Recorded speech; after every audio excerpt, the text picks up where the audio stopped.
everybody, and thank you for joining me for the Bryan Diaz Podcast. Honestly, I'm not sure how long I'm going to call it the Bryan Diaz Podcast. I really don't like saying my name. I think it sounds a little weird. I might call it BDP, but not Boogie Down Productions for all you old guys out there, including myself. But thank you for joining me for episode number 1. At first, episode number 0 was just, again, a podcast about myself, trying to explain the goals for this podcast and also my page. But I'm super excited to finally get this podcast off the ground, and I'm very excited with my first guest. I think if I had Master Sal, I'd probably be just as excited. But again, with the launch of the new headquarters here in Herndon, Virginia, and the huge event that's coming up, again, I wasn't going to think about bothering him with this right now, but I'm definitely going to try to get a Master Sal on the podcast because he's been a tremendous influence on myself and my growth as a martial artist, and honestly, confidence. It'd be amazed the confidence that you get from doing the martial arts. But today's guest, again, I'm just as excited. He has had just the same amount as influence, if I would dare say maybe a little bit more, just for the amount of time that he's giving to me with my training. I train Muay Thai, Kali, grappling, and firearms training. And today's guest, like you know, is Bryan Mossey. Again, I can't say enough good things about this guy. Again, just to give you a brief history on how we met, I started doing jiu-jitsu as a white belt.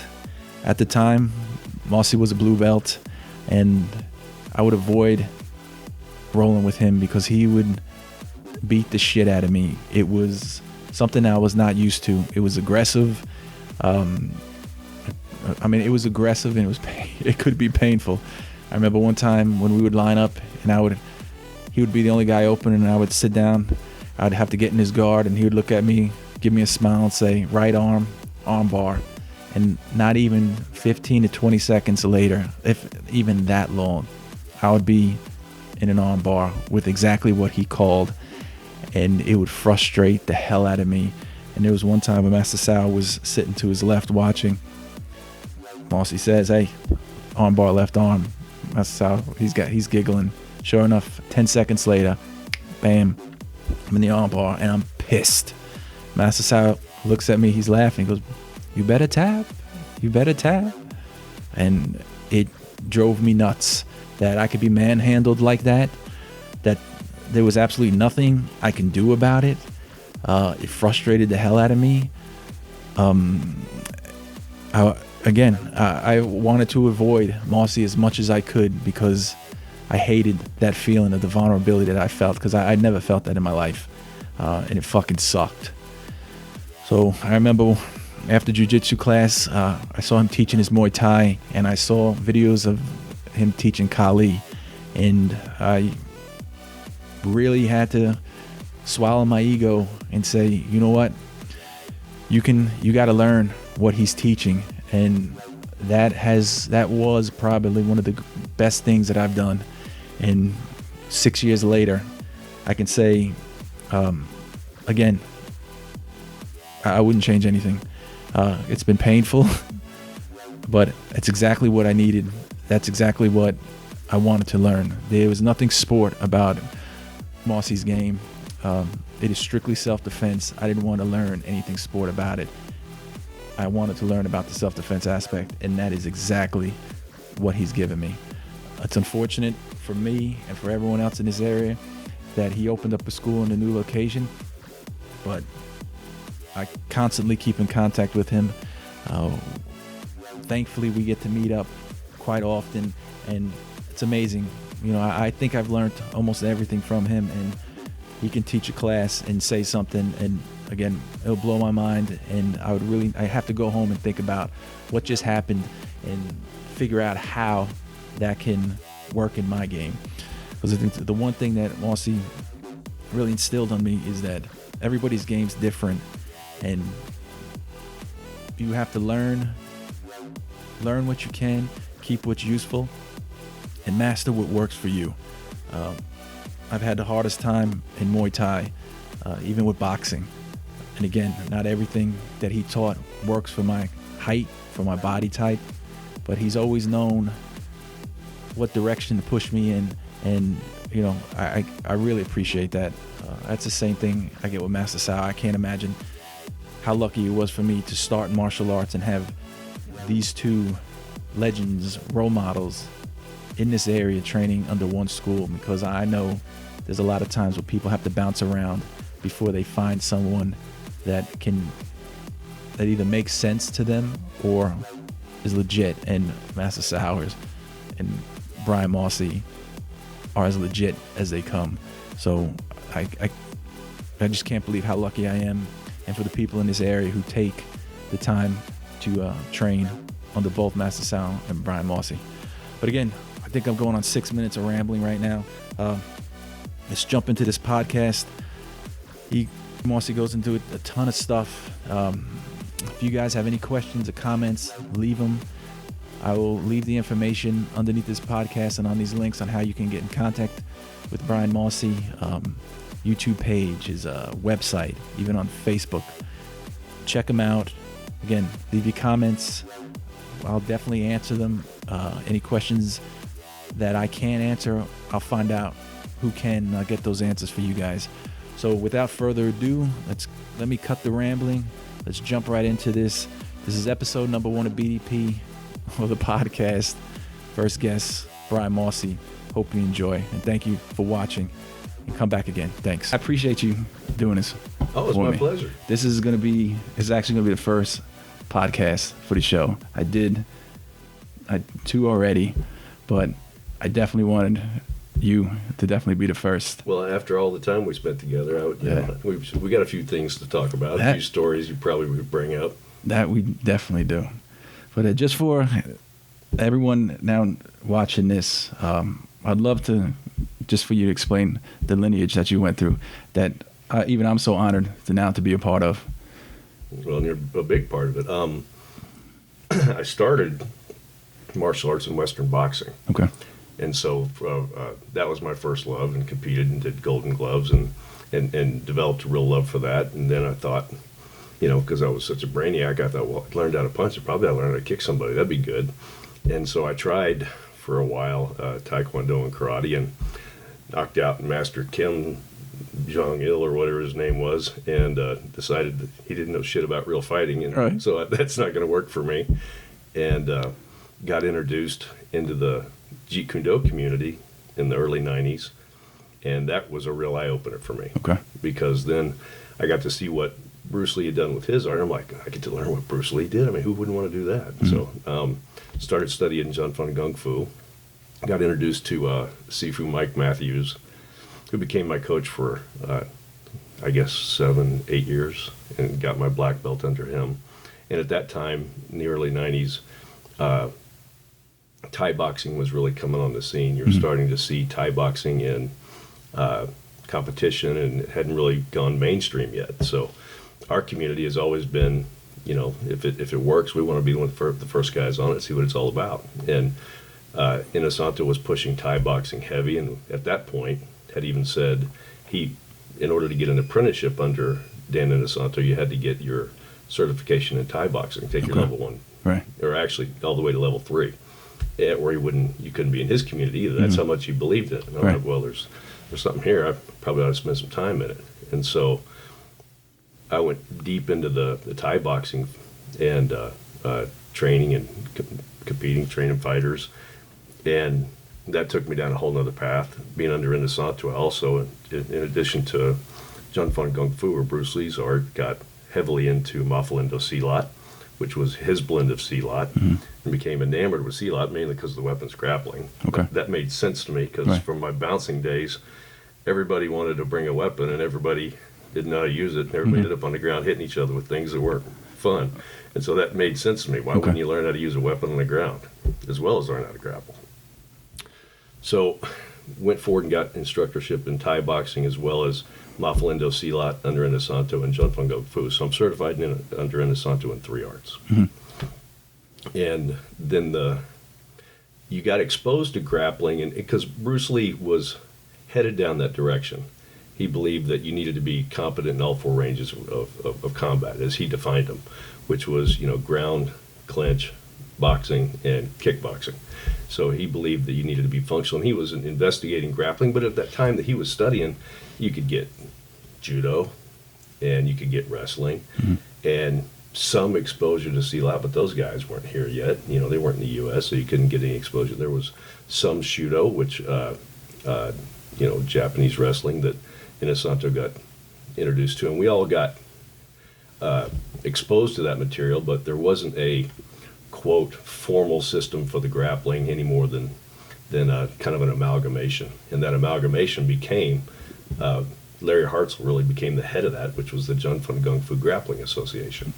And he was a big proponent of grappling, and so was Mark McFadden. They were pioneers in, hey guys, it's great that you can punch and kick and trap, and that's all cool and swing a stick. But if I throw you on your head and fart on you and start smashing you, you're going to wish you knew something about this game. Nobody wanted to listen, because it's hard. Nobody wanted to do the Thai boxing because you had to go get kicked in the leg and get the crap very beat out of you. painful. So I know this, and we can train this and play the tappy stick game, but as soon as it gets real and someone's kneeing you in the head and farting on your face, and it's not fun anymore. So there was a real split in the community of guys who wanted to get serious about grappling. And I did. And I had come up through the ranks under Mark McFadden and got senior lifetime full instructorship under him and picked up what he had assimilated in his grappling game. But when I moved here to Virginia, and then Master Sauer had an opportunity to move. His school was an hour from my house. I mean, not an hour, but a mile. So I'm like, I had always wanted to learn Gracie Jiu-Jitsu. I had several of my coaches had gone out and trained with Hickson out in California, and they'd always come back. And now a very prominent guy in the Gracie Jiu-Jitsu community is Henry Akins. And he's actually doing a seminar with Master Sauer here coming up pretty soon. Henry and I were training partners back in Oklahoma City. Okay. So he and I would box and do JKD together in Kali, and then he would go back to California, learn from Hickson, and come back and rape me. Right. And then I'd show him some more boxing, and then he'd rape me again. And I'm like, there's something to this Gracie Jiu-Jitsu thing. And so when I got that opportunity to train with Master Sauer, I was all in. Now, I wouldn't recommend starting your serious grappling career at 40. When I say serious, thinking you're going to go be a world-class competitor and take all comers and be the enforcer for the gem quote kind of thing. But I've never been the smartest guy on earth, and so I jumped in with both feet. At the same time I did that, I also am and you've heard me say this a million times, I hate butt scooters. I can't stand butt scooting. Nobody starts a fight by rubbing their ass on the floor like a dog. Right. And so I was interested in the self-defense side of it more than the sports side. And I'm sorry, if you can't control the range and put someone on the ground, then you don't get to use your jiu-jitsu. Okay. Good luck with that. And so that's why I started training heavily with Johnny Curtis. And Johnny Curtis was on the wrestling side.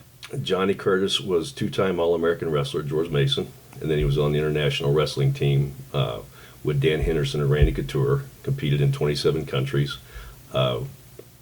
Made it, actually, it's a great story about him. He made it to the Olympic finals, but blew out his ACL, fought his last match to go to qualify for the Olympics with a blown ACL and only lost by 1 point. Wow. That. And so I was training wrestling with Johnny, and then I was training jiu-jitsu with Master Sauer at the same time. Two completely different grappling worlds converging and beating the hell out of me. But it was an amazing experience of growth for me to see the two completely different perspectives, and both of them highly effective. And so I was constantly torn, trying to figure out, where do I use this? Where do I use that? And then playing them off of each other. So I would go to Johnny and I go, well, this jiu-jitsu stuff works here. It'll beat your ass. And he go, oh no, I want to do this. And I do the same thing. I go back to Master and I go, this wrestling stuff works great. And then Terrence jiu-jitsu go, no, it doesn't. No, it does. No, it does. So I would play them off each other to learn their perspectives on everything I possibly could. And so that's kind of a 50,000-foot and a drill down on my martial career, not including firearms. Firearms training. Now, what would you say the biggest proponents from little nuggets you got from wrestling compared to jiu-jitsu? I mean, I know you speak highly of the grappling, but with the takedowns, even the pummeling that we do. I mean, were you able to incorporate that into jiu-jitsu? For me, because there's so much pummeling in Kali and the Filipino martial arts, because if you can't control the weapon, you're dead. Right. So there's so much hand fighting and grip fighting that translated very well to me, because and they call it pummeling in wrestling, and in Kali they call it hubud labud. It's still tying and untying of the hands, and in order to clear the arms and get the shot, get the takedown. And so the hand fighting made perfect sense to me, translating that from what I'd learned in Kali. And all of that hand fighting is still on the ground. Every time you're grip fighting for position, in a gi, without a gi, you're still pummeling. And so that was the thread that connected the two arts for me, was the pummeling. Because that came from a background of something that made sense to me and was very, very functional. Now, the time frame, what time frame were we talking about? How many years from when you left boxing to where you became a black belt in jiu-jitsu? I mean, what are we looking like time-wise? 35 years. 35 years. Yeah. Now, that's not 35 years of I did something 2 years and then talked about it for 33. I've been training actively and pushing myself that entire time. Okay. So that's been my journey of constantly trying to learn and grow and study martially, and it's evolved drastically from where I started.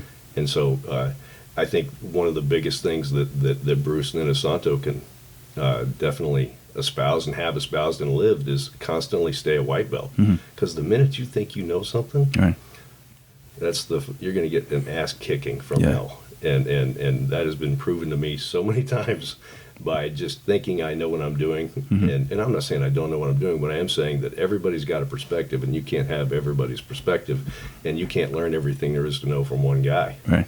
And nor can you teach everything that you know to somebody. You can just give them your perspective, and hopefully they gain from it, and then they may hear it from some guy who's been doing it for a week, but he said it better, and he understood it better from me than what you said 35 years of training. So, I mean, you said that you were in Virginia for a couple of years before you started Master Sauer. And my understanding that you were training inside the garage at your place. Oh, I loved running the garage schools. Okay. I did that for a decade, because at any school, I don't care if you got 100 people, 200 people, you got 4 or 5 guys that are legit, that are serious and want to train hard. Right. And there are soccer moms don't want to roll with them. Right. They don't want to play with them. They don't want to spar with them. And you're not going to make money with them. And so I had always run small, quote, hardcore schools where we could, work hard, push hard, spar hard, and find the truth. Now, you can't make a living doing that. Right. And so I'd run, it was teaching Junfun and Thai boxing and Kali and Silat, and the form of grappling as it had been, pieced together at that point that I understood. And so I enjoyed that. Those were great years. I learned a lot from those years of teaching out of the garages. But it kind of always kept me and my name in the underground. Right. It was like I was never considered a mainstream guy, and never will be. I mean, there's lots of better guys out there than me. But we also trained competition fighters out of there, successful competition fighters. The downside to teaching that way that I found is, you do get a hardcore group of people you can work with. But one of the things that really became clear to me in training wrestling and jiu-jitsu is getting a bunch of different body types. Right. And when you line up to roll in jiu-jitsu and you can go through 40 different guys in a night, you learn a lot. And when you got 4 or 5 different body types, and you can roll with those guys all the time, they do the same things, and you know what they're going to do, and you know what they're good at, and you build your game around a known quantity, which it's always the unknown quantity that kicks your butt. And so getting exposed to as many people as possible, sparring with as many people as possible, really makes you a lot more well-rounded. Will your technique be better? Yes. Will your understanding of the art be better? Will you get personal attention? Yes. But your functional ability suffers unless you get a lot of folks to play with. Okay. I know that's a lot. It seems to be a lot easier in jiu-jitsu, because that seems just to be like the more mainstream type of thing. It's funny how, we used to drive 3 hours to get a private with a blue belt. And that's back when I was in Oklahoma, and we would drive down to Dallas to train with the Machados. And it's funny now. I look back at those days, and I'm like, now, who isn't a blue belt? Right. Everybody's a blue. Back then, a blue belt was, like a mythical unicorn. What do you mean he's a blue belt? Oh my God, let's go there and train with him. And he'd show the guillotine. Guillotine. Oh my God. Because that's what I find. I think I got so lucky with just finding Master Sarah and yourself, and then just be able to kind of just jump right in and learn from the fire hose, so they say. Yeah, and you got a very broad perspective on the arts, because you were doing the jiu-jitsu, and then you were doing the wrestling, you were doing the MMA training, you did the Thai boxing, you did the weapons grappling cycles and all the cycles of Kali that we ran that were very combative. Those sort of, I never trot a stick tappy class. Right. There's no stick, how'd you call it? What's stick twirlers? I don't like stick twirlers anymore, and I like butt scooters. Right. So, you got to be exposed to a lot of real stuff. I do. That you just can't get everywhere. Now, what would you say? I know there's a lot of people, when they look at martial arts, they're a little intimidated by it. Sure. What would be your recommendation for somebody either on the fence or might consider it, and just to kind of go with it? Well, the first thing that I ask anybody is that is even remotely interested in talking about it is, what do you want out of it? Mm-hmm. Because and this was the mistake I made for years. I assumed everybody that trained martial arts had the same agenda I did. I'm trying to be in the best physical shape I can be in, be the most functional fighter I can be in, right. Progress in the arts, even maybe attain instructorship, perpetuate the art, honor my instructors, carry that on for life. That's not what most people want. Mm-hmm. If anything, they just want to get in shape, have fun, have some friendships, modified social circle, and then they want to buy tap-out shirts and watch the fights and act like they know everything there is to know about fighting and have fun. And that's okay. And that's, I'm not saying that's wrong. It's taken me years to get to that's okay, because that's still something. Right. But I made a drastic mistake as an instructor, and I still do this. I still have to come back to, hey, this 40-year-old woman is not trying to be the next pro MMA fighter. Okay. So does she need the same level of intensity in her training that guy does? Mm-hmm. No, she doesn't. Can she still be functional without that? Yeah, she can. And so the first question I ask is, what do you want out of it? And then try to tailor it to them, so that there's. And what I found is when you present it to them like that, if you're looking to get in shape, well, this art will help you do that this way, and give you these functional abilities, or this art will help you do that and give you these functional abilities, and they realize they can accomplish those goals. Then when they actually start to accomplish those and get a taste of the real thing and a taste of success, then they take the next step. Right. But if you try to go, boom, you need A, B, C, D, E, F, and G, times 10, 12 cycles, 10 years, 17 surgeries, and 22 matches, then they go, piss off, dude, I'm just going to buy a gun. Right. And I'm never going to shoot. It's going to sit in my closet, and I won't be able to go with that either. Right. You're lucky if you got the mag loaded. Not even with the mag loaded. So I found that I have to approach people differently, because we can all only assimilate what we're ready to hear. Right. Does that make sense? Yeah. Now, do you think the word, it's doing a disservice, like MMA is doing a disservice to the word martial arts? Because martial meaning military, and military meaning... No, in a sense? I don't. And yes, martial, the original word comes from, martial art was military, and it's, every martial art was designed to kill your opponent in combat. Right. Originally, it only became sports so that we could, have schools and make money, and not have to be in the military. Right. But do I think MMA has done a disservice? No, I think MMA has done a wonderful job of stripping away 90% of the bullshit that dominated martial arts for so long. My 5-point exploding heart technique, praying mantis, groin kick with a backflip. Right.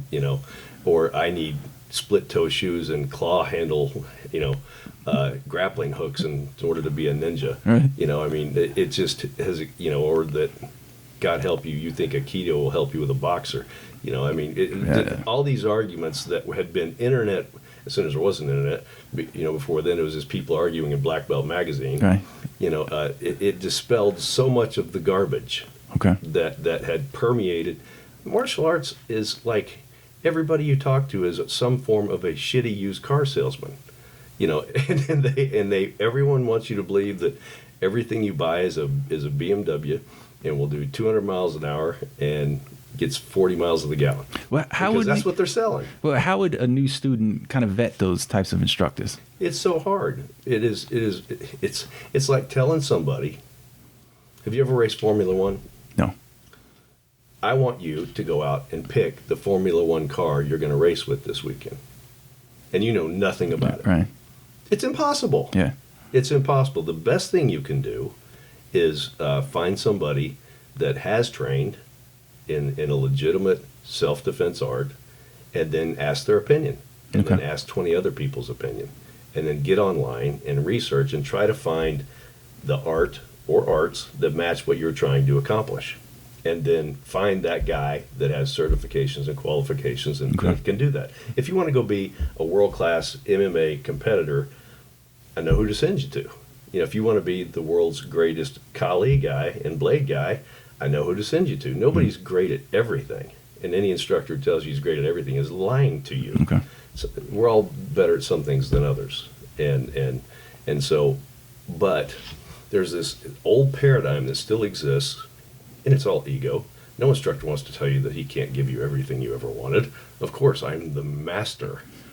Master baiter is what you are. Yeah. Otherwise, you're lying. And so, they're all going to give you if I'm the world's greatest jiu-jitsu instructor, I'm going to tell you all you need is jiu-jitsu, and I'm the best at it. Mm-hmm. Right? Right. Now, and if I tell you I'm the world's greatest Kali instructor, and all you need is a blade and a weapon, and they'll never take you down, then all you need is a blade and a weapon, and I'm the best to learn from. Yeah. Everybody is pitching their own shit.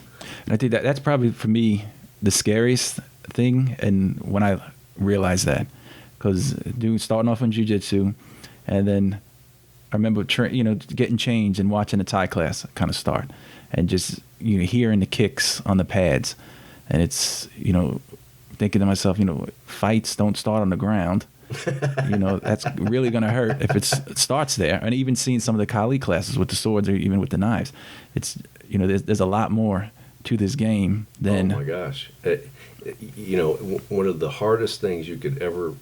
And I say this first of all, is define self-defense. Mm-hmm.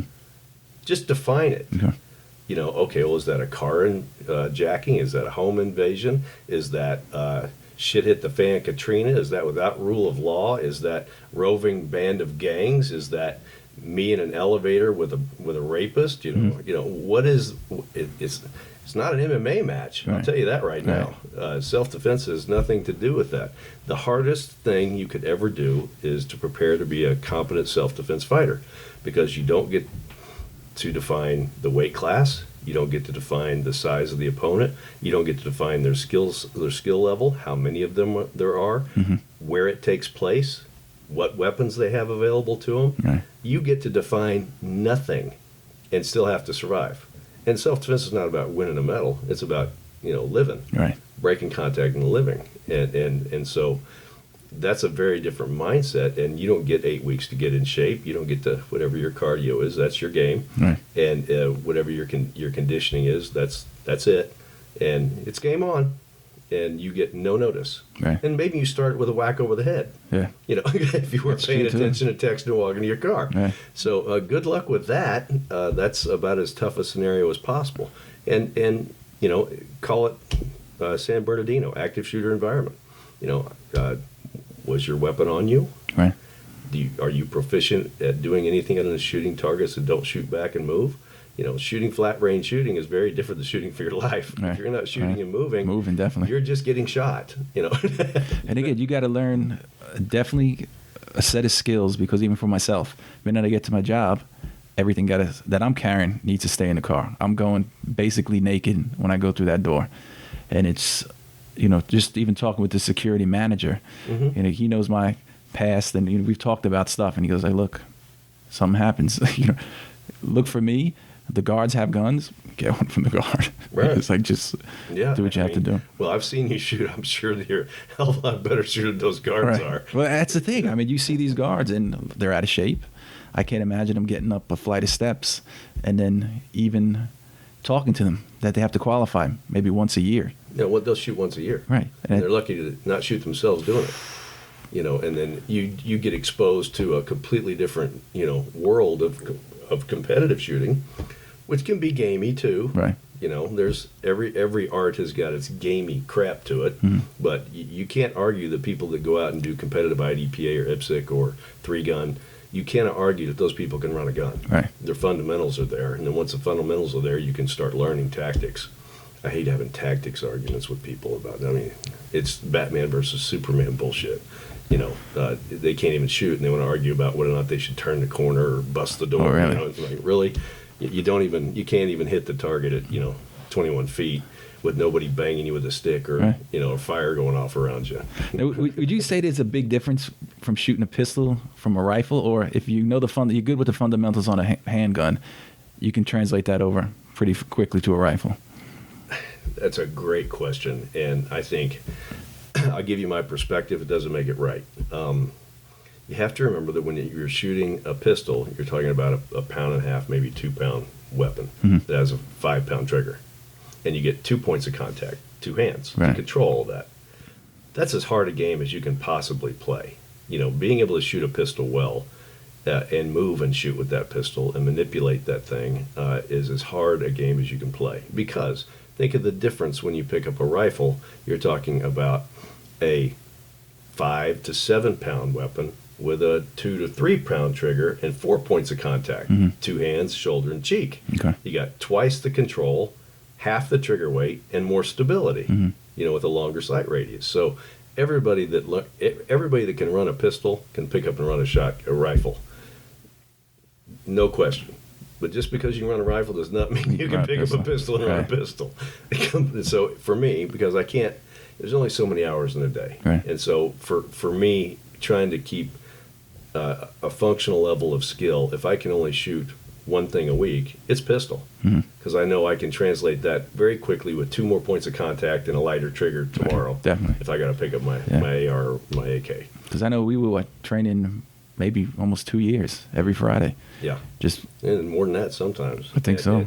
And I think it takes, and I may be oversimplifying this, and everybody's entitled to their own opinion. I think it takes 3 years to make anybody functional in any damn art. Okay. Of serious work. And when I say serious work, 2-3 times a week, is what it takes to get a functional level of skill within the art you're going to play with. I think it takes that, and just to get baseline, you've got a game. I think it takes 2 to 3 years. And I know it took me that with at least pistol, and I'm still trying to stay on top of that. Right. It's such a perishable skill. I take 2 weeks off. It's like I got to start over. I can't hit shit. Right. I've got to completely start over and breathe, fundamentals, press. I've got to. What am I doing? My grip. Yeah, because it is because I've been shooting for so long. I'm running the drills. I'll get some new drills, but then I'm kind of thinking of the different questions that I'm asking as what I was maybe 2 or 3 years ago. Because now I'm wondering, I'm shooting a gold dot compared to carbon, and I'm looking at it from 25 yards, and my patterns are different. I'm like, well, shit, now I need to go pick out maybe the top 5 rated ammo and shoot them to see what I can do at distance. And I was like, hell, I wasn't even shooting 25 yards back then. Some guns just shoot them differently. Okay. I mean, you put 5 Glocks together with the same ammo, they're going to pattern a little different. Okay. There's just the slight variation in the twist of the barrel or the way the trigger breaks. Yeah. So I tell everybody this, whatever you're going to defensively shoot, you need to absolutely know what that ammo does in your gun. Right. And then go shoot it. Go shoot 500 rounds of it. It's not cheap, but it's, what's your life worth? And know where your shot placement or where your hold's got to be for the ammo you're packing. Because it's completely different. Go shoot a 145 grain or 147 grain jacketed hollow point, name your flavor, at 21 feet, and then go shoot a 115 grain ball blazer aluminum, and at the exact same point, at the exact same hold, and you tell me the difference. Okay. It's different. Yeah. It's different. And then we put it next to my Glock 17, and it'll be completely different again. Right. I think I saw the most difference even with my shotgun when I was running a number 4, just for home defense. Sure. And maybe the first 7 were about a nice pattern, and then on the 8th shot, I had one fray, like maybe 5 inches off. Yeah, there's flyers like crazy. Yeah, and it's and that's one of the, and nobody does that with a shotgun, and it's just ridiculous to me. You've got to go pattern, and shotguns are the worst at it. Yeah. I mean, you don't know where it's going to throw that stuff. right. And so you got to go pattern that shotgun. You got to know what your load is doing in that barrel. And you know what? A lot of my friends now have moved to, instead of number 4 for home defense, they've really become fans of the low recoil 12. Really? Because it patterns so well. Okay. It patterns really tight and nice. They don't get the flyers. Okay. And the flyers, they hit kids. Right. And people who don't need to get shot. Well, those number 4s, they're roughly the size of a 9mm Yeah. bullet. Well, the double odds are. Right. I mean, but I haven't looked at a 4 pellet in a while, but yeah, I mean, double odd, that is basically 9mm, 9 nines.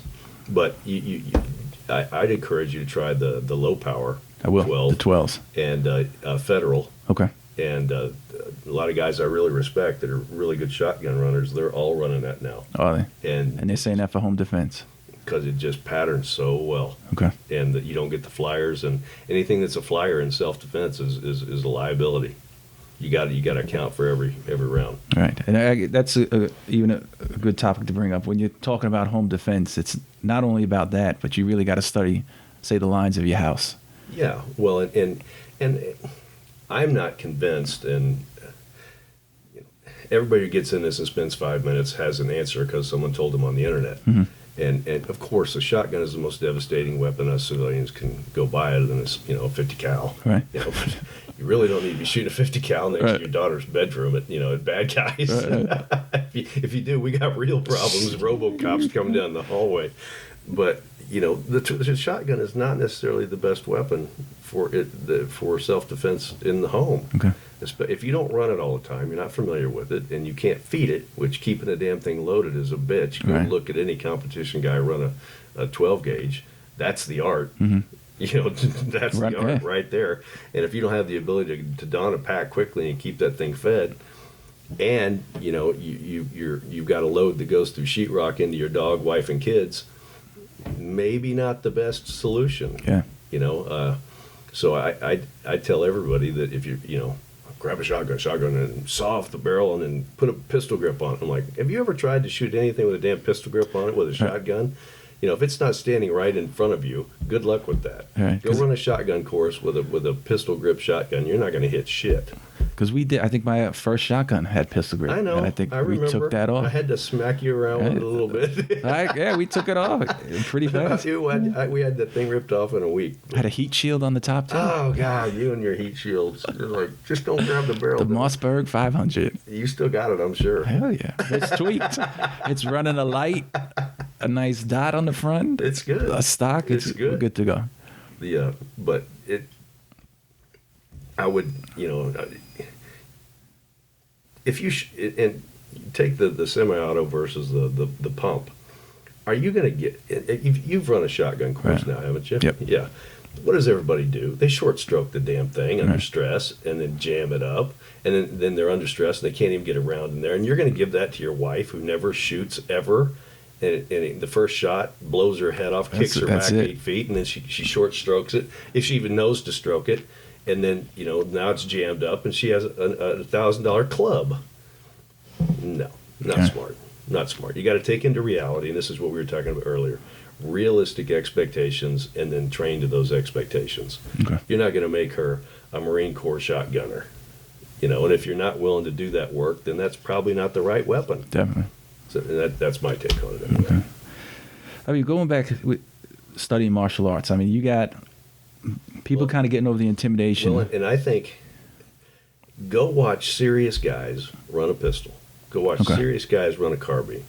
And go watch serious guys run a shotgun. Those are each arts.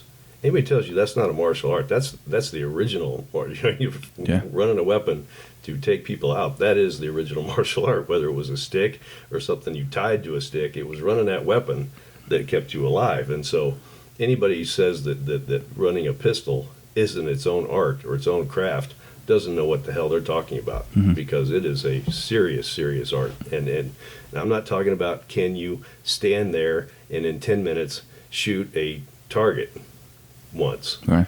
and miss. You know, that's not what I'm talking about. You know about the guys that you've seen them run and gun, and they're impressive. I mean, the level of skill, you don't even know what you're looking at. It's so good. It's like watching two, high-level black belts of Metamoris. They're doing shit. You don't even know what they're doing. You know, you can't even see it. It's so good. Right. You know, it's that invisible jiu-jitsu. Yeah. You know? I don't even think I could ever pick that front side up that fast on some of these guys anyway. Oh, it's 10,000 rounds a week. You can do anything. Yeah. Right. You know, Yeah. it's a full-time job too, dedicated. Well, of course. Definitely. I mean, when I was competing for 10 years, just trying to run the pistol, I mean, I was doing 1,000 rounds a week. Were you? And I was shooting 2-3 times a week, and that's what it took. Okay. I mean, you can't be good at anything you don't put the time in. You know, to think you're going to go take it, and this is, I hate saying it because there's lots of people who pay money for this, but it's the first thing I say when I teach a self-defense seminar. I'm not going to turn you into Jason Bourne in 2 hours. It's not going to happen. Mm-hmm. You know, it's your job to go from here, take the knowledge, and get trained. You know, because nobody ever learned anything about fighting in a 2-hour seminar. Right. Now, do you think that's one of the reasons why so many people kind of quit? Because you see a lot of people get the blue belt, per se, and then they're gone. I think people get to blue belt, and by the time you get to blue, you realize just how much you don't know and how hard the journey is from there if you don't change the way you train. Because up until then, you kind of fight and just be physical and be tough and hang. But then when you start realizing how deep like jiu-jitsu is technically, and what guys have had to do to get to the level that they're at, it's like if you think about crossing the ocean, that's a scary thing to do. Right. But one stroke at a time, not so bad. Focus on the stroke, not the damn ocean. And without using a really corny analogy, enjoy the damn journey. Right. You know, who knows if you're dead tomorrow? Go enjoy today. Yeah, definitely. And go enjoy the training. I've always loved the training. I didn't care about getting to the other side of the ocean. I cared about, this is fun and I'm learning. And, if I'm learning and getting better, that's good. Yeah. So and don't make it so massive a leap that that there's no way they could comprehend it, much less do it. And I got kids and I got a husband and I got a job and my dogs, and now it's an extra stress in my life. It's not something I see as, it's good for my health, it's good for my stress levels, right. it's good for my functional abilities to defend myself. My wife maybe does it with me a little bit. It's additive. It teaches me things about different cultures. There's massive benefits that could come from training, but people focus on, oh my God, I got to go to the gym, I got to go to this. Right. And, it's very easy to mentally psych yourself out of training. And when there's so many other draws in our life that are demanding. Yeah. I mean, it's hard. I mean, even, like you said, with kids, if you have to come home first, it's very difficult to get out the house and then go train. Well, it's the wife syndrome. Yeah. I mean, there ain't a lot of guys that train and have wives. Yeah. If they do, they got unhappy wives because they're watching kids, and you've been gone all day, and now you want to be gone again tonight, and I got to feed them and bathe them and put them to bed, and you're off dicking around with your buddies playing grab ass and McGee. Right. I mean, it's true. What can I say? I mean, the only solution I have is my daughter and my son, and even my wife is showing some interest now. You got to get them in the game. I have to. It can't be, my kids do this, I do this, and we see each other less. Right. That's not the answer. Right. So you got to sell your ass off. Yeah. You got to get her involved. You got to get the kids involved. You got to make it a family thing. Yeah, because my daughter, she's 10 now, and it was maybe a couple days ago, she said, I was talking about jiu-jitsu, and she says, you know what, I don't know if I'm interested in doing that. So I was like, okay. Says, have you been ever in school and one of the boys in your class kind of got in your face and was yelling? I said, did you feel a little scared? And she's like, yeah. She said, I did. I said, what about maybe some of your girlfriends or some type of situation where you felt like you weren't in control? She goes, yeah. I says, well, what if I told you that if you trained and after like a couple of years of a lot of dedication that you won't be afraid anymore? She's like, I think I'm interested again. So I was like, okay. Well, and one of the things that I've just implemented at my school, and I'm taking Master Sauer's lead on this, because in the beginning you go to jiu-jitsu and you're just, you're meat. You get thrown to the sharks and oh God, we got to do white belt on that. And he thinks he's tough and big, and I'll give me a piece of that, and you get destroyed. Well, that's not fun. And makes tough guys, but also runs a lot of people off. And so one of the things that I've done now is in my adults class is you're not allowed to spar until you're a blue bar. Okay. You got to have 50 hours of technical training before you're allowed to spar. Okay. And I'm doing the same thing with the kids. And because the kids get in there, they don't know anything, and they have less body control than the adults, which I didn't think was possible. Right. But, I've even had them shit themselves in class. They get Really? so excited. The kids. The kids! Jesus. And, I'm like, fight! And they're like, I'm not going to clean that up. So, and this has required drastic evolution in how I teach and who I teach, what I teach. And so it's working out really well because then they're not scared to come to class. I don't know anything, and you're throwing me out there, and I'm getting beat up, and I don't even know what to do. What do I do? That's horrifying. It's a reality check, and and a lot of us came up that way, getting thrown to the wolves. Right. That will make a fighter, but you can affect more people and keep more people in it if you. I think to a degree what the Gracie University has done is smart. They'll eventually reach more people because they're not just run off because every asshole purple belt on the planet raped the new guy, right? And so I think you'll eventually, in the flip side of that is eventually you got to hook it up, you got to spar, you got to go, definitely. But before you just get thrown in the pit, then you need some time, you need some training, you need some technique, work on the combatives, work on the basics, work on the self-defense side of it, and I'm implementing that across the board in all the arts I teach. Okay. So even in my Thai class, no sparring until you got 50 hours. Really? Yeah. Because I even know Master Sal, if you're out of class for a couple of weeks, he won't let you spar. Once he lines everybody up, he's like, you over there, you can drill some more. Yeah. So, and he knows. Yeah. I mean, he can tell by the way you're moving if you're a little out of shape, and, or you haven't been eating right, and you packed on a few pounds, and you're just a surgery waiting to happen. Yep. And I was the dumbass who thought I could push through and push through and push through and pay the price physically for it. You gotta be smarter and hopefully train people to be smarter than I was. Yeah, but because of you, I now know what a tricep sounds when it separates from the bone. Yeah, getting hit with a stick, it will chop muscles off. That took 9 surgeries. Filleted you open. Yeah, that was. But nasty. Even when you were sparring, you just muscle memory. You checked the punch, and it just popped a couple stitches. I think whatever you had going on in there. Yeah, it tore the anchors out when I caught the jab, because I was, like a dummy, was out there sparring with anchors in my tricep. I mean, it's stupid, but I had always pushed it. Never wanted to be that paper tiger guy that had all the belts and couldn't do anything. And so, that requires a different training mentality. And I pushed myself way too far and way too hard and way too long. And I've got to be smarter about that now. Now, would you change that? If you can go back, or if I could go back, I wouldn't have changed the intensity in the training. I would have changed the frequency of the intensity in the sparring. Okay. That's what I would have changed. Okay. Because your body can only take so much. Right. And when even I can remember losing my first step, quote, around 28. Really? And then another one about 35, another one about 42, and now I'm 50, and I can't go bang 100% in the red zone. Something will snap. I've got to train. I've got to spar smarter. And Inosanto said this, and I didn't believe a word he said, which I should have, because he's 80 years old and doing better than I am physically. He's like, Moss, you got to change your game every 10 years. Okay. And I used to love to suplex people. I just pick them up, slam them. I could deadlift, 500 pounds, just pick them up, bam. This game's over. Let's do something else. And I couldn't suplex a pecan right now. Really? So your game's got to change. Yeah. Things that you used to do based on your physicality is constantly changing. And you're constantly in a state of increasing degradation. You hit your peak, and from there on out, it's downhill.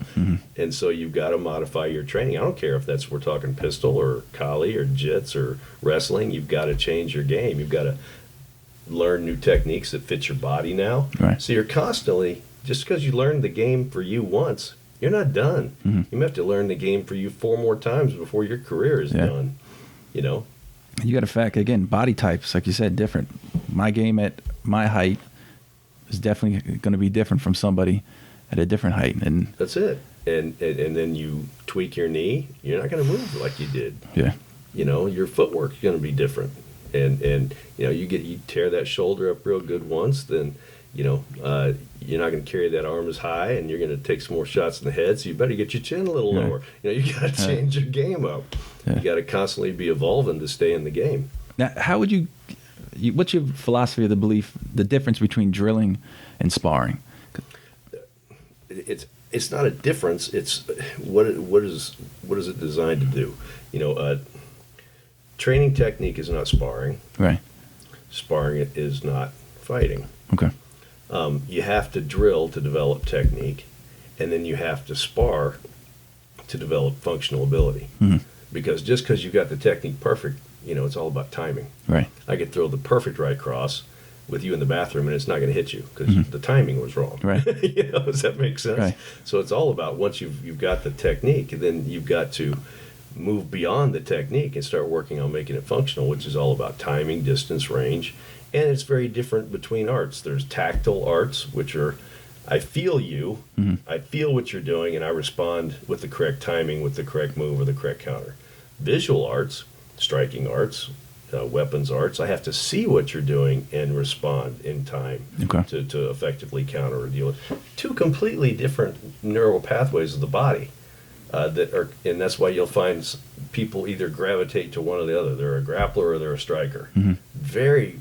Not very often, without a lot of work, does somebody have, you know, good at both. Really, really good at both. Because it's just totally different learning methods.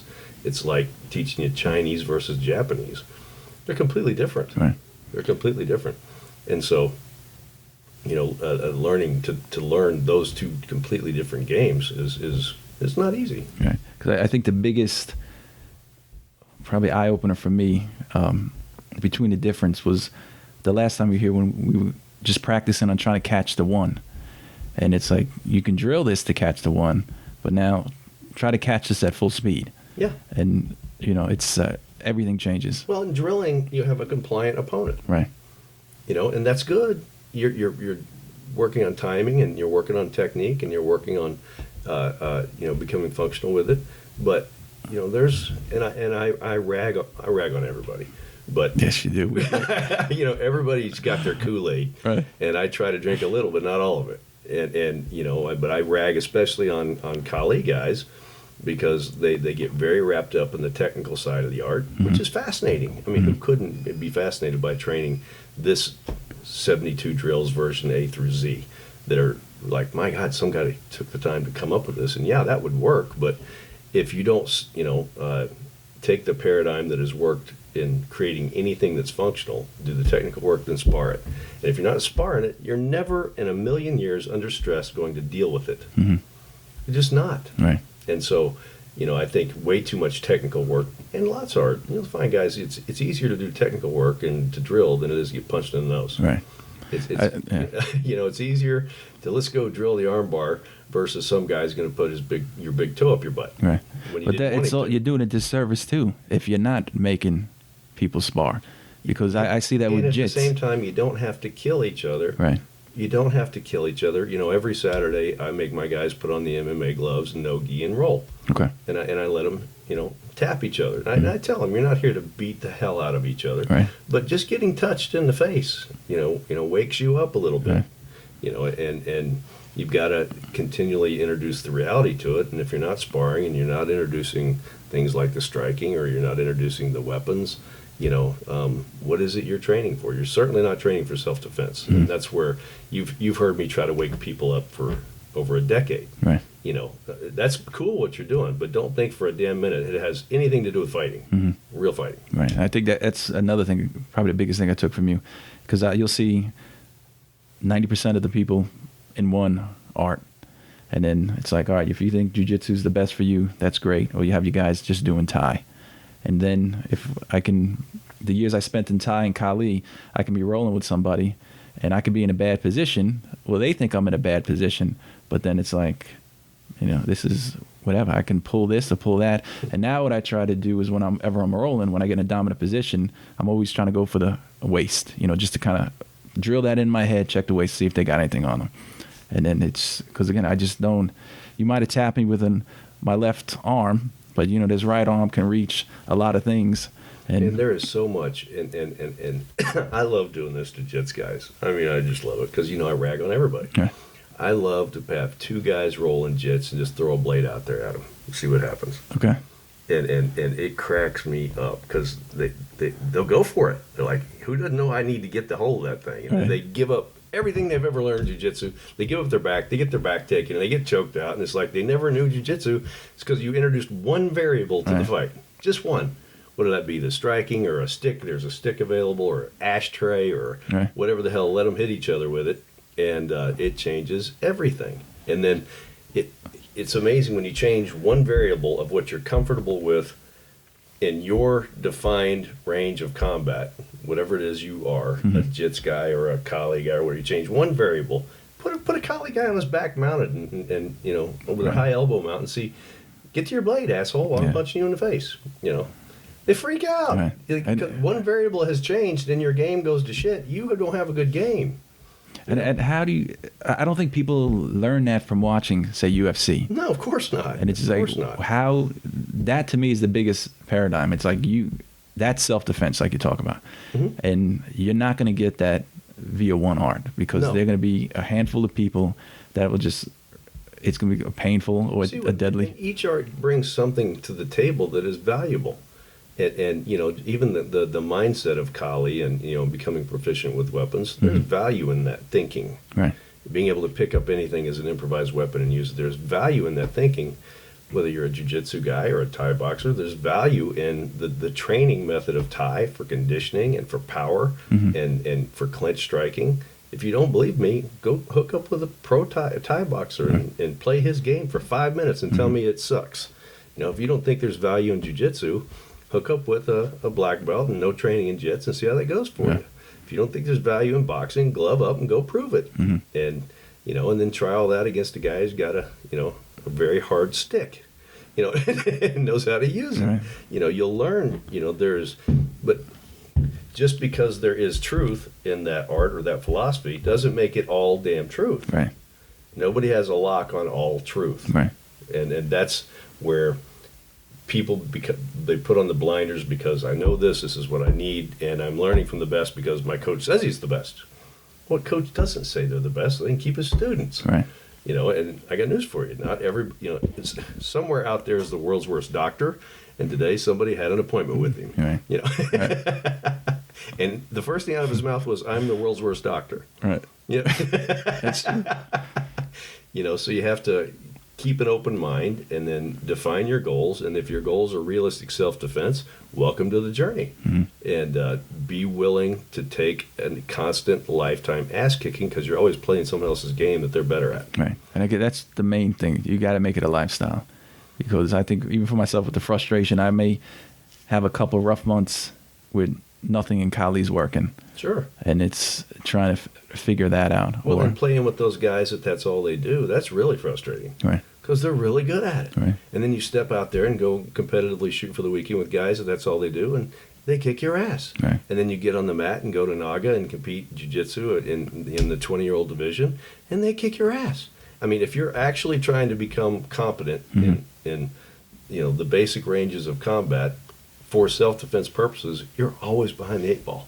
But that's the reality of it. Right. You're not going to learn 2 moves and good luck with that. Now you're a Krav Maga badass. The Israelis aren't going to come hire you for the commandos. Right. So, that's what that's what brought me into martial arts. I remember. Yeah. Just coming in, looking at the Krav class, and then seeing 2 guys rolling. Well, something is better than nothing. Right. But they don't contest it against people who are really good at what they're teaching. That's why you'll see the Krav Maga kickboxers. Go get in the sparring class with the Thai guys and see how that works out for you. Yeah. If it's so damn deadly, quit acting like you're hitting each other and go over there and let that guy hit you and see what you think. Right. The truth is there for everybody in martial arts. It's just whether or not you want to know the truth. Right. I think it's like you said in the beginning, where I think 90% of the people kind of hop in just for like the tap out shirt towards the end. And it's like you really need to compete, and you really need to get asked those questions and search to get those answers. Well, and you gotta, what is it I want out of this? Right. And be realistic, and be realistic about what you're not going to be able to do with your training. Mm-hmm. And that takes someone who's educating you. Okay. Saying, let me turn it around and ask you, is it personally acceptable to you and your self-defense and your family to not be able to shoot a pistol? Right. No. Is it personally acceptable to you to not be able to run a rifle? No. Is it personally acceptable to you to have no ground game and get the shit beat out of you on the ground? Absolutely not. Is it perfectly acceptable to you to have no ability to defend punches or kicks, elbows, or knees? No. Is it perfectly acceptable to you to have nothing to do with the clinch where you can have your weapon taken away from you and you shot with it? Definitely not. So then you've answered your own question. Right. What kind of training do I need to do, and how much of it do I need to do? Mm-hmm. But the good news is, because everything I've told you is really negative right. and depressing, because the journey's so long if you look at it that way. Right, exactly. But let me give you the upside of all this. Serious martial artists aren't out doing muggings and rapings, and most of the people you may have to fight for a home invasion or for a carjacking or just a stupid ass mugging or some drunk in a bar that wants to lip off to you. They're not training every night. Right. They're not in shape. They're not they're not doing the work you're doing. So, yeah, you may be getting your ass kicked going down the road of learning what works in each arts against guys that are better, but holistically, you're infinitely better prepared than the average person to truly defend himself, if that's the journey you take. Yeah. Because you're not going to fight. How many jiu-jitsu black belt Mondial winners are you going to scrap on the street? Mm-hmm. Those guys are humble. They've had their ass kicked. They're respectful. What's great about that happens at any age, because I did not start martial arts until I was 32. Mm-hmm. And I've been plenty of fights, but now you look at fighting completely different. Oh, I mean, it's so calming just to know. And like you said, I avoid more stuff. If I'm out with my wife, and I'm carrying, you're less likely to pop off. Some dude called, well, your wife's ugly. It's like, babes, I'm sorry, you're fucking ugly. As long as they don't put your hand on you.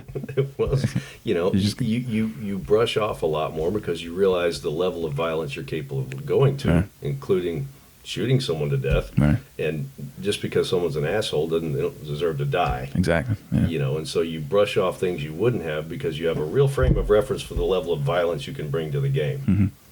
And just being able to respect that allows you to respect other people more and de-escalate a lot of things. Right. And definitely that too, ego definitely goes out the... I don't know anybody that seriously trained anything. Now, and I'm not talking about pro fighters. They got to promote fights, and that's they make money by trying to be Muhammad Ali and talk them all smack and get people to come into the draw. But serious martial artists and serious warriors, you'll find this in the upper echelons of the military. Those guys don't have egos.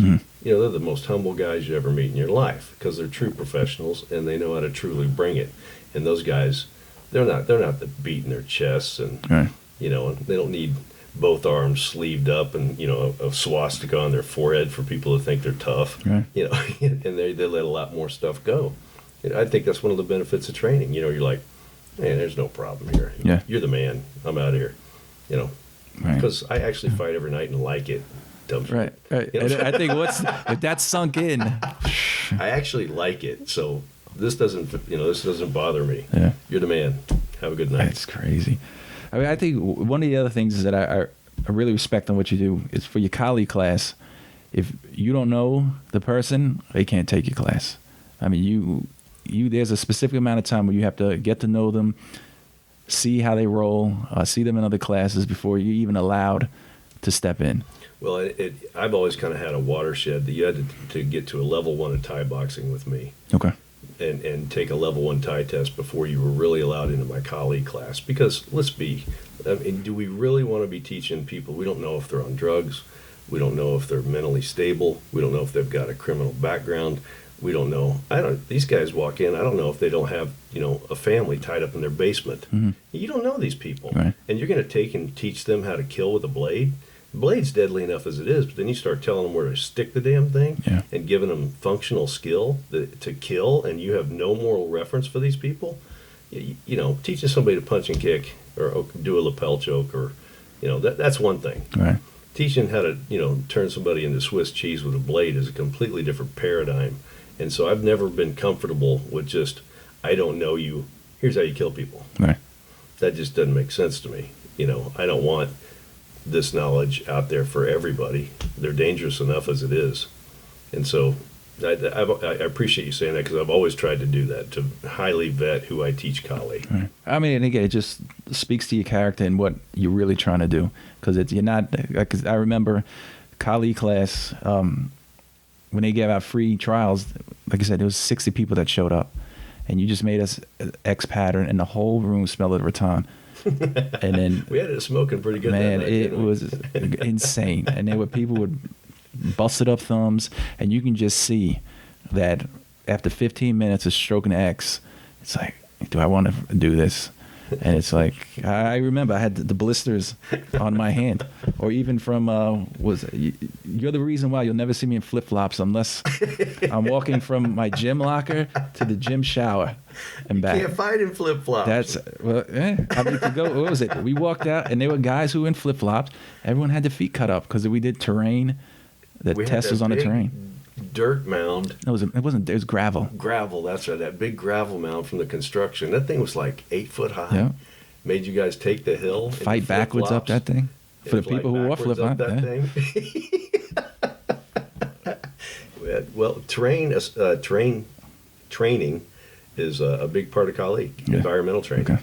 And so, I can remember a lot of fun stuff that Mark McFan and Mike Matthews would do with me in parks, and we would go to parks, and I'd have to fight backing over chairs and and going over park tables and crawling under park tables while they're stabbing me and shit. And I was like, Was it true that you guys would use motorcycle helmets to practice headbutt? Oh yeah. Well, Paul Vunak started that 100 years ago, because the training gear really wasn't very good. Right. Taekwondo stuff, which didn't protect your face because it didn't punch you in the face. Mm-hmm. And so when you start throwing full-blown elbows and then spar in full contact with a stick, I mean, you need something. Yeah. And so we would always train the close quarter trapping with a motorcycle helmet. Okay. Because and that wakes you up to what an elbow can do pretty quick. Mm-hmm. And then now you're seeing it more and more. The elbows from the clinch in MMA, and it's devastating. Yeah. I mean, it's a horrible, horrible game. And so we were just trying to be able to spar full on and have some kind of protection. Mm-hmm. But I mean, you can get knocked out through a motorcycle helmet with a guy with a towel if you know how to swing that thing right. I've done it. Wet a towel and tie that thing up. You're swinging about 6 pounds at his head. Right. I think, and that's what people need to realize. This is not ballet. You're not learning how to dance. You're learning how to fight. And it's going to hurt. Like you said, fighting's just a conversation. It's just like a fucking painful. Some are more violent and painful than other conversations. And it's like, I would come home and my wife would look at me and she's like, what the hell happened to you? Just at my face. And I was like, hey, watch it. And I'd take my shirt off and there'll be knuckle. You would see 4 knuckles and then the thumbprint. Like on the wrist. It's like, because I was at one time when you came back, I walked in the house, my pants were ripped. She's, oh, Mossey's back? I was like, yeah. But the training that I got from you, just to kind of break it down, was so in depth that I carry different blade. My blade is different in winter and in summer. Because there's coats. Exactly. You got to think through that. Without becoming a complete paranoid freak like me, it's worth putting a little thought into what you're doing. But I don't consider that paranoid. If you're going to pull out a Pakal and somebody's got a leather winter jacket, you're not. We're in Northern Virginia, right, which is not exactly a hotbed for conservatism. Mm-hmm. And you're going to go to a wine tasting, and I want you to sit down at that wine tasting with a bunch of people that all have professional white-collar jobs and go, well, I was just curious, how many different blades do you own and carry based on the season? And see how that conversation goes. That's good. They're going to go, what? Right. you know, and then and I run this load of 9 in the winter, and I run this load of 9 in the summer, and how do you carry appendix or a strong side, or you know, are you a small of the back ankle rig kind of chick? You know, what's your gig? And they just look at you like you're from Mars, because they've never really seen, and it's unfortunate, you never really get to see what could happen to you until it's too late, and everybody believes it's going to happen to someone else. That's so much easier. Scary, right? Because then I'll have to be responsible for anything. Right. It's just bad luck. Yeah. No, it's you were a jackass and didn't live in reality and didn't do anything to protect your family, and you owned that. Yeah. You know, it's scary. Because and again, even with your teaching strategy, you have a different perspective on women. I mean, you treat the men and the women the same respect, you expect the exact same thing. But I mean, some would argue that you even could be harder on the women. I think I'm 10 times harder on women. And what your reasons behind that? I always have been. Well, because women, still in today's society, are raised to be weaker. Sorry, you know, they set different standards for them physically. They're more encouraged to be in sports and athletics than they used to be. I remember my aunt was one of my biggest heroes. She was one of the first female bodybuilders. Really? And was just a monster. But all she could, they didn't have sports for her. She was a freak athlete, so she could do cheerleading. And I was like, my God, I can't do half the stuff my aunt could do. And then she became a bodybuilder, one of the first women's bodybuilders. And I was such in awe of her. She was such an influence on me with women. Like women, you know, they can, and some of the greatest warriors throughout history were women. Right. So I don't buy into this, you know, victim bullshit mentality. I can't do anything, and a man's got to take care of me crap. Right. I don't buy into it at all. I have too much respect for women, but I also know who's more likely to get attacked on the street. Some girl who's wearing high heels, a short skirt, texting on her phone, got a Gucci bag, walking to a Benz. Right. Or, you know, you, pissed off with a bulge on your right side, you know, from whatever you're packing that day. Right, but just make it truth, there's a bulge in the center. Well, I don't know about that. I don't want to know about that. But you know, and you're what, 6'3"? Yeah. You know, 200 pounds. Is the predator looking to go after you or her? Who's more likely to actually have to fight on the street to defend themselves? You know, a woman. So you think I'm going to take the most likely target and train it the weakest? Hell no.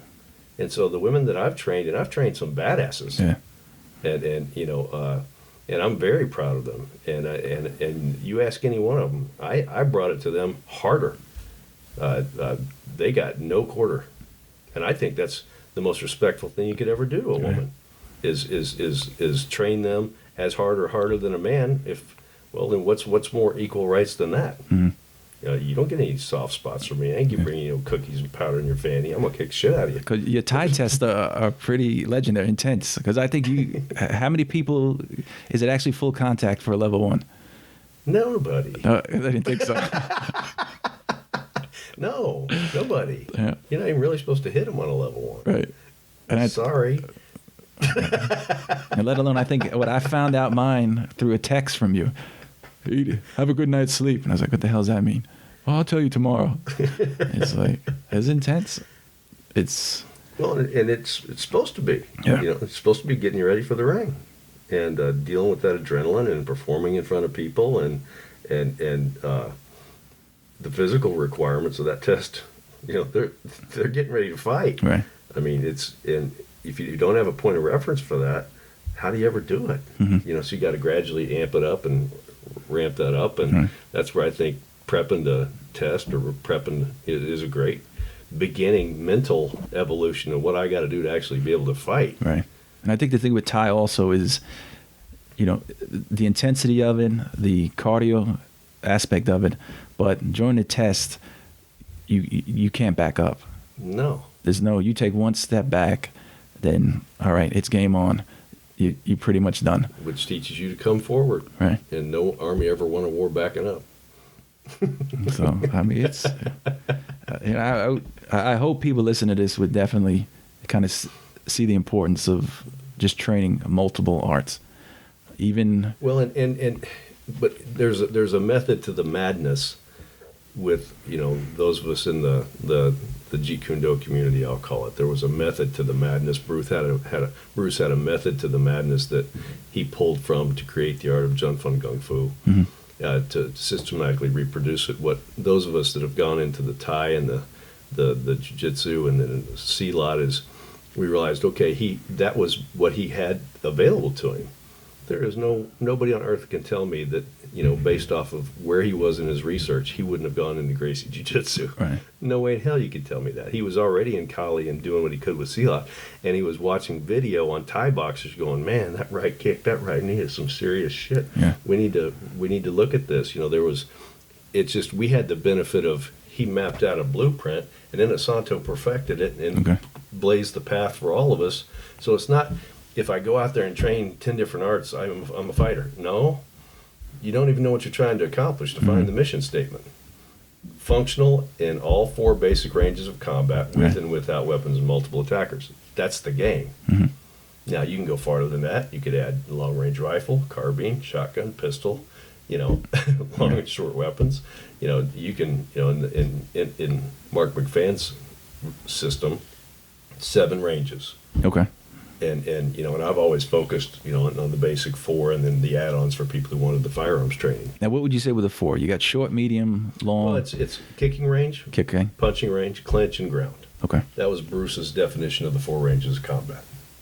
And then in Jun Fun Gung Fu, his art, which is a system, just because I went and trained 10 arts doesn't mean I trained in Jun Fun Gung Fu. Right. His system had 3 areas: Jun Fun Kickboxing, which you're very familiar with, Jun Fun Trapping, which you're a little bit familiar with, and Jun Fun Grappling, which you are familiar with. And so those were the 3 areas of his art. Okay. And then those of us who did that work were like, yeah, but man, all that kicking and the kneeing and the elbowing, that's really good, but what if we learned that from Thai? It's even better in Thai. Right. And they were like, okay, all that grappling we did and the leg locks and the neck cranks and the takedowns, that was all really good, but what if I went and trained some real wrestling? Wouldn't I be better at that? What if I got some real jiu-jitsu? Wouldn't I be even better at that? Right. Well, so that's what started the journey of us going back to those core areas and pulling from arts that we have access to that he never did. And so, I've now trained longer than he lived. Right. It's crazy. So, and it had the benefit of him mapping that out. People still don't realize that Bruce was 40 years ahead of the game, and people still don't understand how far he took the game. He was doing resistance training and working with diet and plyometrics and anaerobic versus aerobic cardio and cross-functionally training in arts to develop his, complete game. MMA's still not there. Okay. From a self-defense perspective, still not there. Yeah. Where he was at 40 years ago. And they just, it's still so far beyond them that they just don't realize what the man was as far as a visionary. He wasn't just a damn actor. Read any of the stuff he's written and talk to the guys that got it right from the source. And people are still massively behind the power curve from a self-defense perspective. He changed everything for those that want to hear it. Yeah. Or, those who have eyes to see. How would you say the importance of martial arts are to kids these days? Well, without getting me on a soapbox, I think kids are massively too plugged in today. Where do you see a kid that doesn't have an iPad or an iPhone plugged in everywhere they go? Right. And getting kids to unplug and be physically active for an hour is emotionally healthy. It's mentally healthy. And then to get them to learn discipline and respect. Look at what's going on in the classrooms across America. Discipline and respect what's that? Right. We're attacking teachers now. And in my day and age, we would have never, can you imagine getting in the face of a teacher and beating them down and then putting it on YouTube? All that's missing. I remember we were getting hit in 2nd grade. Oh, I grew up with the paddle. You got to go see the shop teacher. Nobody cared what your parents imagine that said. happen now? And you got to go see the shop teacher, and it hung on the wall. I can't remember what it said. It was pain is the law. Without pain, there is no law. Right. Shit. And so, and I discipline them. You know I do. Yeah. You know, no, I can't. And I would never, you know, spank them or hit them, but, you know, I can make them do 50 burpees. Right. I can make them run around the room until their little heads fall off. Right. You know. Waiting for the word recover. Waiting for the word. And it says, sir, Bruce, to recover. No. So they're just down. I'm like, you're going to stay there for the rest of class. Sir, it hurts. I don't give a shit. Yeah. I was like, I was always about that recover. I was like, oh, thank God. You know, so I do that with my kids, and they're all better for it. And they've become, you know, the more discipline and more respect you have for yourself and what you're doing and your art, the better fighter you become. All those kids. I took 8 kids to Naga, first-time competitors. Really? 8 children never competed before in jiu-jitsu. Came away with 13 medals. Wow. You know, so, and that's not because I took physical beasts that I recruited from around 5 states. Right. You know, they're all just the biggest bunch of dorkheads as any other kid. Don't know shit from Shinola and weren't, most of them, absolutely not physically gifted, but well-trained, disciplined, went out there. They each had their game plan. Right. And we drilled their game plan. You know they drilled their game plan. You know how I coach. They drilled it over and over and over, and it was game on, boom. And went out and executed their game plan, and we took home. We had more submissions than any other team. Really? Yeah. Very cool. Yeah. I was really proud of them. And the parents freaked out because they didn't even know what jiu-jitsu was. Now all of a sudden we're in a tournament. And there's 10,000 people in the stands. You know, It's huge. You know, big stadium. They're like, oh, my God, I thought my kid was just, you know, I thought it was daycare with a belt. Right. You know. And Have you getting any parents coming in from seeing this? I am. And this is what you and I were talking about earlier. One of the things that I'm seeing that the families or the people that stick, it's like the dad has 2 younger boys, twins. Right. I call them my Vikings. They've got this white, big hair. They look like Leif Garrettson or something. Right. With these blue eyes, and they're just pissed off. You know, I mean, they just they're both 9 years old, twins, and he signed up. Then he signed them up, and now every night they come to class. And he comes to their classes. They go to his classes sometimes to watch, and they're competing together as a family. Oh, are they? Mom's getting in, and it's funny. His sister-in-law and her husband do jiu-jitsu out in California, and talked him into it. So the whole family's getting into it now, and that's when it sticks. Yeah. That's when it's going to be awesome. But if I can get the mom in it, can you imagine have a dad, mom, and the 2 kids competing? How fun that would be. That'd be great. Yeah. I took him. It was his first tournament. He's 44, and he won gold at Naga. Really? Yeah. Had some tough fights too, and there wasn't anybody to fight him in the 40s. He fought in the 20-year-old division, and cleaned house. I mean, you have to compete. That's another thing. I believe you do. Now, I'm not a competition guy, but you got to go contest it a little, right? Because again, it's not really realistic unless that adrenaline is pumping, and it's not your buddy that you're doing it to, and they don't want you to do it, right? Because I think my first U.S. grappling was intense, and definitely that first fight was intense. You mean the one where I gave you 1 hour notice to get in the cage, an hour notice, and borrow a jock, right? And his pants. But it was good for you mentally, right? We had one guy run to Walmart. Didn't die? I knew I was, and that was the final thing. It's like, you're not gonna freaking die. You got a ref in there, but that was. I mean, again, you said it. The experience is amazing. You don't get an hour notice. No. For your life. No. And so dealing with that 1 hour notice, didn't fight prep, weren't ready, didn't know the guy, threw you in there. You had to borrow a jock. Here's a mouthpiece that doesn't fit. Now go whoop ass. Hey, we molded my mouthpiece at the concession stand.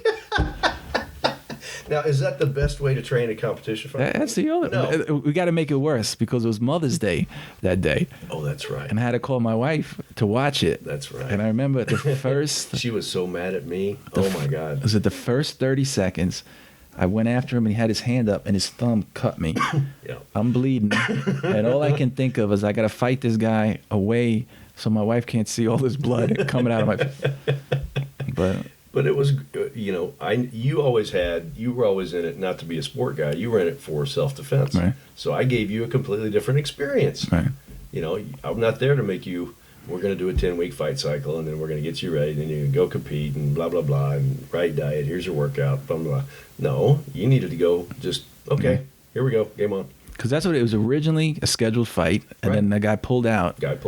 A month beforehand. Yeah. And then it sucked because I remember, you had trained hard, too. You got the focus on you, then all of a sudden you're just like, fuck you, now you got to train everyone else. Now you're the dummy, the toss dummy. And because I remember. Why do you think my body's so beat up? I know. It's training guys to fight, and I get to be the dummy. Right. You know, it's hard on you. But I mean, again, the experience, I'll never forget like that because it's not. Well, and having 1 hour to prep, well, guess what? I could leave here tonight, and I don't get an hour to prep. Right. It's on. And that's the hardest thing to get through people's head without just terrifying the shit out of them. Mm-hmm. But there is a a real and present danger every single day. Right. If you want to admit it or not, that's your choice. But it doesn't mean it goes away just because you stick your head in the sand. Yeah. So it wasn't bad. 6 stitches, and a week later, I was back to my smug. So, any other questions you had? Yeah. So let's talk. Right now, let's talk about Mossey Academy of Martial Arts. Okay. You're based out of Monroe right now. What type of classes can people expect? A lot of duck call killing. Okay. Yep. I gotta put that link, the DD choke that you have. I invented the Duck Dynasty choke, which you saw. Right. I thought that was pretty funny. That was actually. awesome. Yeah. And so, we're running. We started with the jiu-jitsu program, which is doing real well. We've got the kids and adults jiu-jitsu program. We just launched the Thai boxing program. Okay. I wanted to get them to a certain level, then launch the Thai. Then we've launched the Kali program now. Because I've got guys that have trained up to blue belt with me now, so I know them. I'm comfortable teaching them the Kali stuff now. And so those programs are in full swing. We're not ready to compete on the Thai level yet, but we've been cleaning. We've won cleaned house at every Naga we've gone to. Okay. And so I'm really excited about the level of the guys that are competing in that. And then right now, not running any firearms courses. Different culture, they think because they shot a shotgun their whole life, they know how to fight with a gun. Mm-hmm. So, and I'm not ready to. They haven't done enough Kali to be ready to be open to that type of training just yet. And that's a whole nother game. Right. And just because you've shot a shotgun your whole life and jumped around the woods in camo doesn't mean you can run a pistol. Right. Sorry. But I don't want to bust all the bubbles at once. Right. Yeah, we'll just take it one at a time. That works. So hey, when we come, I'm down in November. I'll definitely I'm so bring excited. The firearm. It's the first time I've ever hosted, and I'll be honest with you, I mean, Guru Nasanto has been asking me for years to host him. But, I never felt like, or I have so much respect for him that I didn't want to bring him in until I felt like my guys were at a level that they could actually even learn from him. I don't want him to have to come down and teach angle 1 and angle 2 with a stick. Right. And we actually got to that point with the school in Virginia, but that takes 4 years, of a program. We talked about this, 3 to 4 years to get to a level of, and Guru Nasanto has so much knowledge that I have so much respect for him to finally bring him in is a huge honor for me. And I've got a lot of work to do to get my guys ready just to learn. You've been through an Inosanto seminar. I mean, get ready to have your mind blown. Mm-hmm, you don't even know what you don't know. Right. And so I'm really excited about it. We've got a lot of people coming in from Virginia. Mark McFadden's going to be coming in for that seminar. Awesome. A couple of my old training partners, John Camerata and Damon Force, they're going to be there at that as well. Awesome fighters. And so I'm really excited about it. Really excited about bringing him in. So the Mossey Academy of Martial Arts, that can Facebook, I presume? Where else? Yeah. It's on you can go to mossey-academy.com. Okay. mosseyacademy.com -academy. And then there's the Facebook page, Mossey Academy of Martial Arts. Very cool. We try to keep that posted and updated. My Facebook skills are not what they should be, and usually I make a political rant that people just, freak out. Right. I can imagine. Well, listen, I don't want to keep you too much longer. I really appreciate you taking the time. It was an honor to come out and talk. I've enjoyed training with you so many years. Yeah. I appreciate what you're doing here and sharing your knowledge and your experiences. And, if it helps one person, it's worth it. That's definitely true. So, again, man, I do appreciate it. Thank you, brother. Thanks, sir.